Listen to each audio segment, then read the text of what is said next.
देख रहे हैं SRTV न्यूज नेटवर्क और मैं हूं मनीषा श्रीवास आपके साथ। इस वक्त की मुख्य खबरें, खास मुलाकात विशेष। दर्शकों, इस वक्त हमारे समक्ष है central neurological and medical institute के managing director doctor Shyam Babulkar, जो कि स्पाइन एंड न्यूरो सर्जन है। सर, हम आपसे ये जानना चाहेंगे कि अभी जो हालात जो चल रहे हैं, ओमिक्रॉन वायरस का जो हालात जो चल रहे हैं, इसमें काफी लोगों में फेयर फैक्टर है। आप एक न्यूरो सर्जन है, आप इसे किस नजरिए से देखते हैं, उस बारे में बताइए।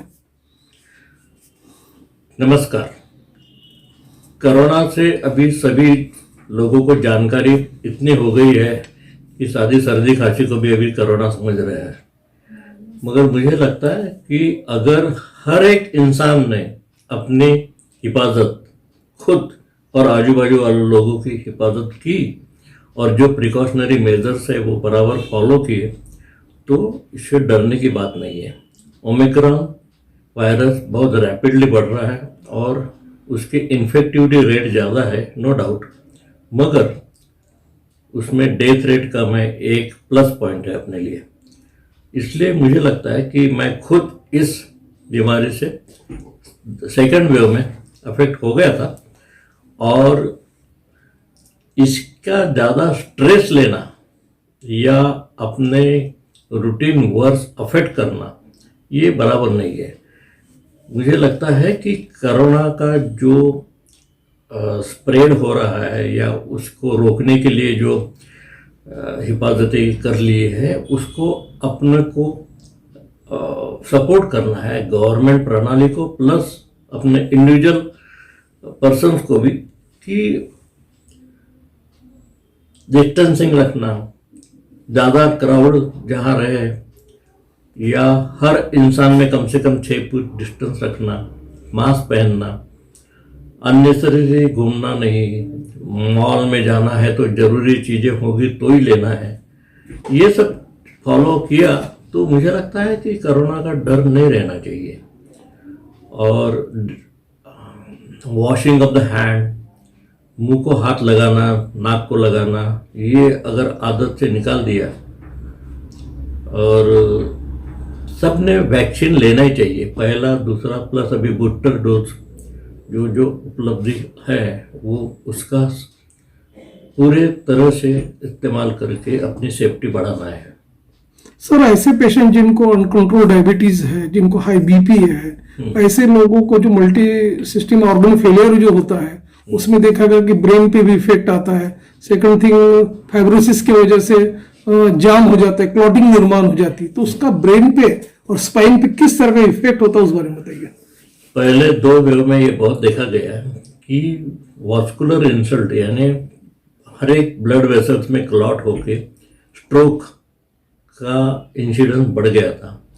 दूसरा, गियाबारी करके एक सिंड्रोम है जो वायरस से होता है, गुलेनबारी, उसका भी इंसिडेंस कोरोना के पेशेंट को ज़्यादा दिख रहा था क्योंकि उनकी इम्यूनिटी कम होती। डायबिटीज, ब्लड प्रेशर और जो इम्यूनोसप्रेसिव ड्रग पे है, ऐसे लोगों को ज़्यादा धोखा था।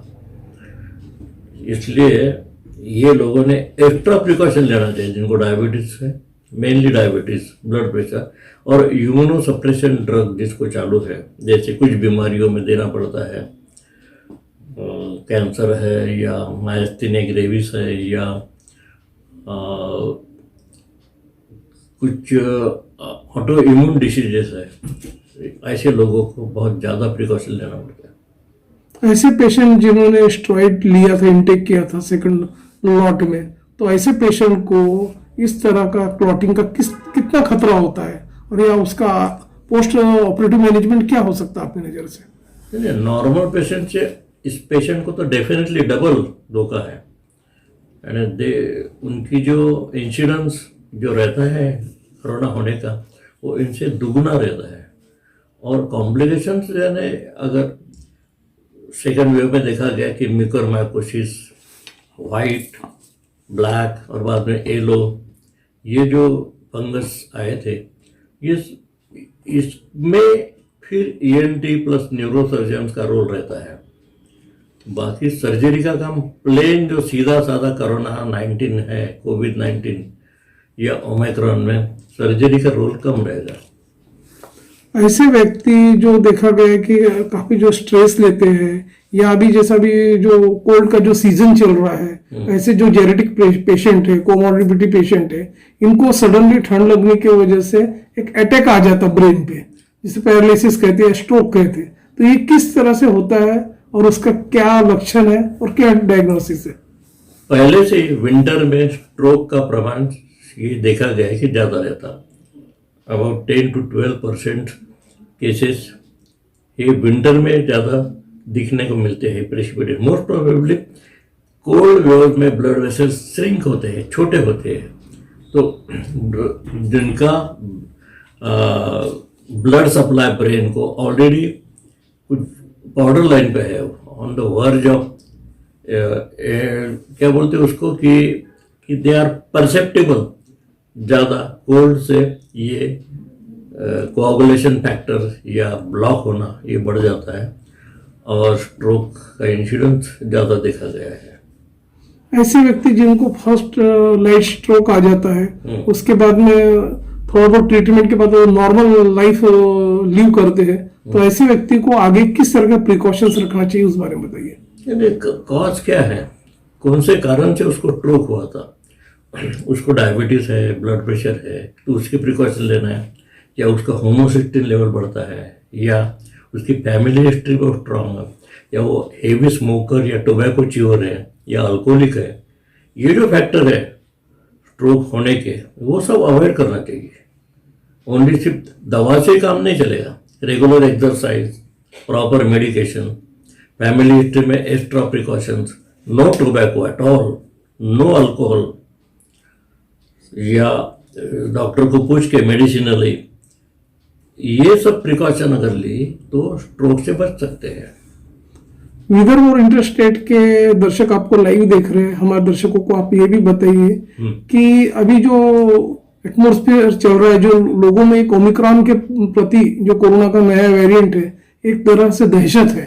तो ऐसे लोगों ने घर में स्ट्रेस होने की वजह से, या घर में उनका जॉबलेस होने की वजह से, या कोई डिस्प्यूट्स होने की वजह से उसका इम्पैक्ट कितना उनके माइंड पे होता है। ये साइकोलॉजिस्ट की भी स्टडी है, साइकोलॉजिस्ट को या साइकेट्रिस्ट को भी पूछना पड़ेगा, क्योंकि सर्जरी का रोल इसमें नहीं है न्यूरो। मगर ये स्ट्रेस फैक्टर ओनली कोरोना के कारण नहीं रहते, देयर आर मल्टीपल फैक्टर। जैसे आपने जो बोला कि जॉब जाना या रोजी रोटी बंद होना इज द ग्रेटेस्ट स्ट्रेस।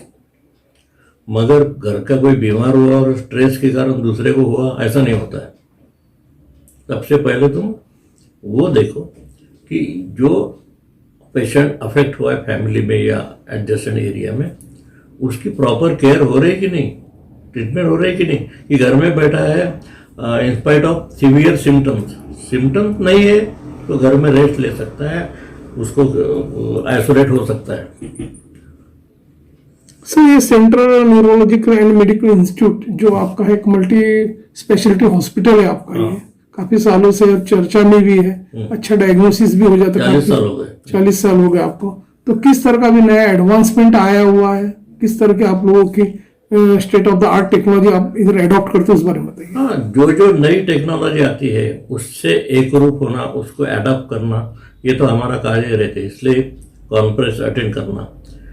मगर मैंने अभी देखा है कि जो एल्डरली पीपल है, मेनली 60 या 65 के ऊपर जो 70 रीच कर रहे हैं, उनको प्रॉब्लम ज़्यादा है और उनके तरफ ध्यान कम है।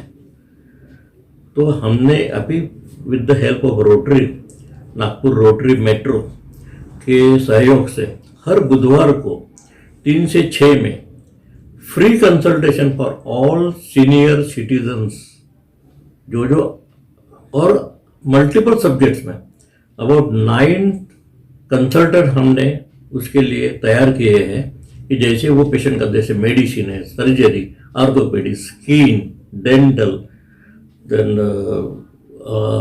इवन होम्योपैथी, ये सब चीज़ों में अगर कोई पेशेंट आता है तो हम बुधवार को उनका फ्री कंसल्टेशन, प्रॉपर एडवाइस, उनके कंसेशनल रेट में पैथोलॉजी, मेडिसिन, CT, MRI ये भी करने का प्रयोजन है। ये ऑलरेडी 3 वेडनेसडे हो गए।